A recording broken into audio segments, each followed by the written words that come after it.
Setelah badai internal mereda, galeri utang dan laba hati memasuki fase ketenangan, sebuah periode yang Vano sebut sebagai laba emosional stabil. Surat-surat terus berdatangan, mengalirkan kisah-kisah utang dan penebusan yang tak terhitung jumlahnya. Setiap surat adalah sebuah jiwa yang mencari kehangatan. Vano telah menemukan peran barunya. Ia menjadi penjaga logistik emosi, memastikan alur cerita klien terstruktur, namun bebas dari batasan waktu yang kaku. Rania, bebas dari rantai deadline, melukis dengan gairah yang tak tertandingi, mengubah rasa sakit kolektif menjadi monumen estetika yang jujur. Mereka hidup dalam irama yang perlahan terbentuk, di antara bau thinner yang tajam dan kehangatan dari berbagi selimut saat malam tiba di gudang yang dingin. Vano sering menatap Rania yang tertidur di sofa, wajahnya tenang. Ia menyadari kemewahan sejati adalah ketenangan yang tak bisa dibeli. Namun, keindahan yang otentik, seperti permata langka, pada akhirnya akan menarik perhatian mata-mata logika material. Artikel-artikel kecil mulai muncul di media daring, memuji keunikan konsep utang emosional yang ditawarkan galeri kecil itu, sebuah model bisnis baru yang menjanjikan sirkulasi emosi yang sehat.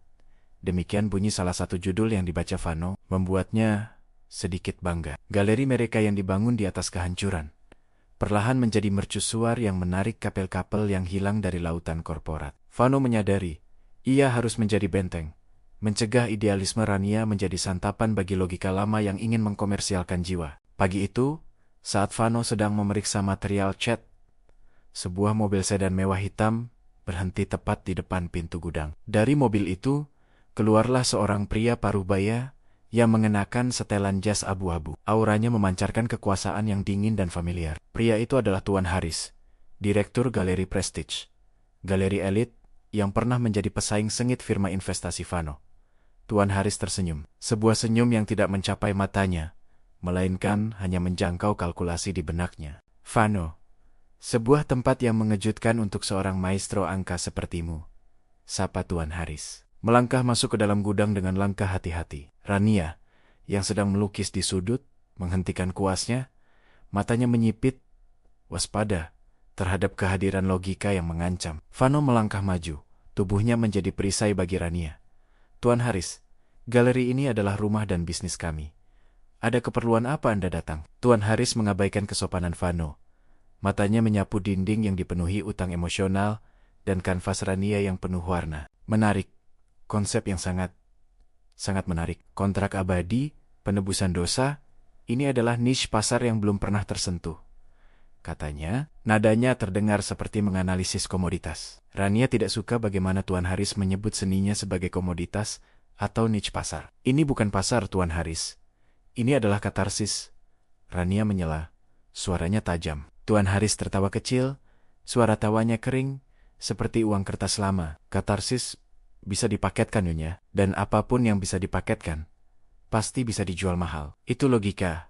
Vano, yang kau tahu betul, Tuan Haris membalas. Ia kemudian mengeluarkan sebuah amplop tebal dari saku jasnya. Amplop yang berisi janji kembali pada kemewahan yang pernah Vano tinggalkan. Aku datang untuk menawarkan sebuah kemitraan, kata Tuan Haris. Senyumnya semakin lebar. Kami akan mengakuisisi ide utang emosional ini. Rania akan menjadi seniman utama. Dan kau, Vano, akan menjadi CEO galeri kami. Angka itu fantastis. Lebih dari yang pernah kau bayangkan. Kau bisa kembali ke lantai 50, Vano, goda Tuan Haris, menyebut lantai kantor Vano yang lama. Vano merasakan getaran familiar di perutnya. Getaran adrenalin logika lama, yang selalu terangsang oleh angka yang besar dan kekuasaan yang absolut. Bayangan rupiah yang melimpah, janji untuk kembali dihormati oleh dunia lama, sejenak menyelimuti pikirannya yang telah tenang. Ia teringat dinginnya marmer kantornya, bau parfum mahal, dan kepastian finansial yang tak perlu dipertanyakan. Vano menatap Rania. Rania tidak mengatakan apa-apa. Ia hanya menatap Vano dengan mata yang penuh kepercayaan, tanpa penilaian. Tatapan itu adalah ujian yang sesungguhnya. Rania tidak memaksanya. Dia membiarkan Vano memilih logika mana yang akan ia pegang. Logika lama, keamanan finansial, kekuasaan, dan pengakuan dunia. Logika baru, ketenangan, integritas, dan laba hati yang tak terhitung. Kami akan memberikanmu waktu 24 jam untuk mempertimbangkan, Vano. Waktu yang cukup untuk menghitung ulang kerugian dan laba, kata Tuan Haris. menaruh amplop itu di meja kayu Vano. Angka-angka tidak pernah berbohong, Vano. Cinta mungkin, tapi angka tidak. Tuan Haris meninggalkannya dengan kalimat dingin itu. Gudang kembali sepi, namun udara terasa berat. Dipenuhi bisikan-bisikan godaan dari masa lalu yang terbungkus rapi dalam amplop tebal. Vano meraih amplop itu, tangannya sedikit bergetar. Ia bisa saja membuka, menghitung, dan kembali ke logika yang ia kuasai. Buka saja, Vano, kata Rania, suaranya pelan. Lihatlah harga yang ia berikan untuk jiwaku. Vano menatap amplop itu, seolah itu adalah sebuah bom waktu yang bisa meledakkan semua yang telah mereka bangun. Jika aku membukanya, Rania, aku takut logika lamaku akan mengambil alih, dan aku tidak akan bisa kembali. Vano mengakui kelemahannya. Aku percaya padamu. Vano, aku percaya pada logika yang telah kau hapus dari spreadsheet itu. Rania melangkah mendekat, menyentuh bahunya. Logika Vano berteriak, menyuruhnya membuka. Logika baru Vano, yang dibentuk oleh Rania, menyuruhnya membakar. Ia memejamkan mata. Ia mengingat kehangatan mie instan, tawarannya di malam hari, dan janji untuk menjadi pelindung bagi keindahan. Angka itu tidak ada artinya, Rania, kata Vano. Ini bukan tentang angka. Ini tentang harga sebuah kejujuran. Berapa harga yang pantas untuk 13 tahun penyesalan? Berapa harga yang pantas untuk utang emosionalku sendiri? Vano bertanya pada dirinya sendiri.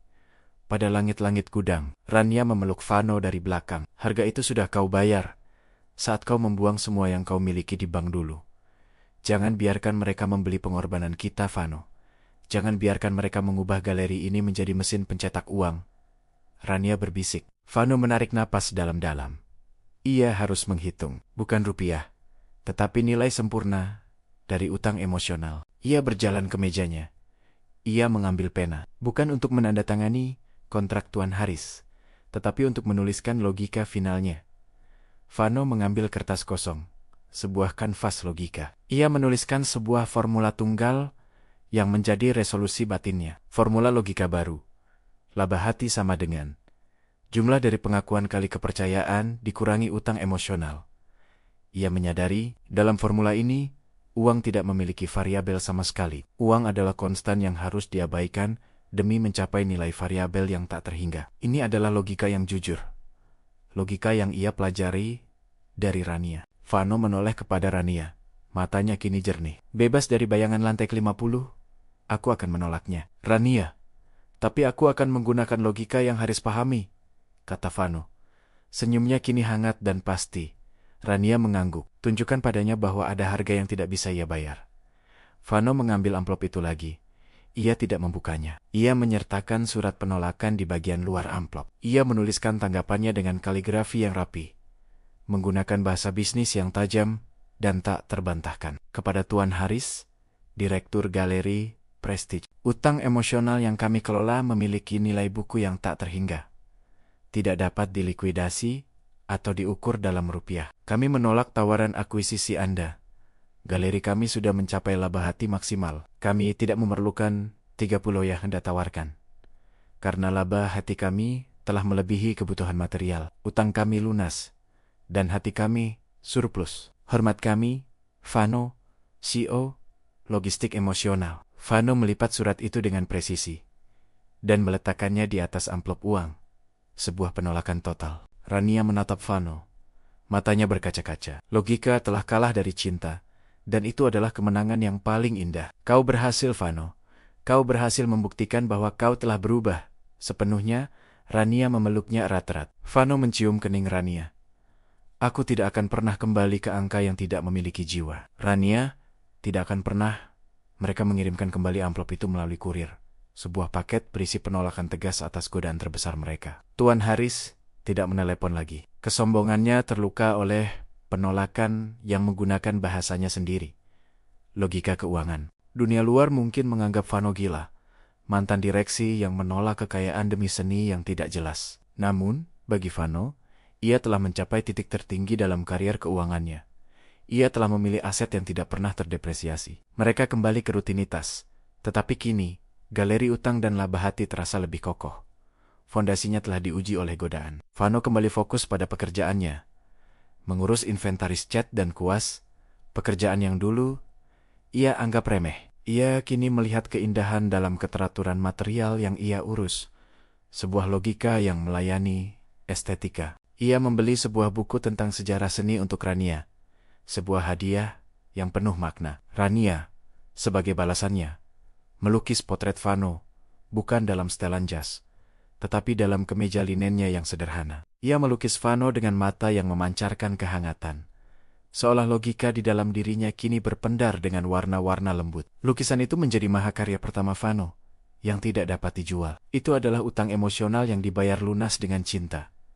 Kehidupan mereka memang sederhana, jauh dari kemewahan lama, tetapi penuh dengan kekayaan yang tak terukur. Vano telah menemukan bahwa kebenaran terbesar terletak pada kemampuan untuk melepaskan segala sesuatu demi sesuatu yang tidak berwujud. Rania telah menemukan bahwa keindahan terbesar adalah logika yang rela tunduk pada kejujuran emosi. Mereka telah menyelesaikan konflik besar, dan kini mereka siap menghadapi hari-hari yang panjang dan sunyi. Hari-hari yang menuntut komitmen untuk mencintai tanpa syarat. Sebuah kontrak abadi tanpa klausul pembatalan. Di malam Arifano memeluk Rania, bau cat di rambut Rania adalah wangi paling mahal baginya. Terima kasih telah mengajarkanku bahwa ada angka yang tak perlu dihitung. Rania, bisik Vano. Terima kasih telah membuktikan bahwa logika bisa berhati. Vano, jawab Rania, menenggelamkan diri dalam pelukannya. Kisah mereka kini menjadi dongeng modern tentang seorang pangeran korporat yang menukar kerajaan demi sebuah gudang tua. Mereka menjadi bukti nyata bahwa logika dan cinta bukan pilihan yang harus dipertentangkan, melainkan mereka adalah dua sayap yang harus dikepakkan bersama untuk mencapai ketinggian yang stabil dan abadi. Mereka menatap lukisan Sena di sudut, lambang harapan yang mereka berikan.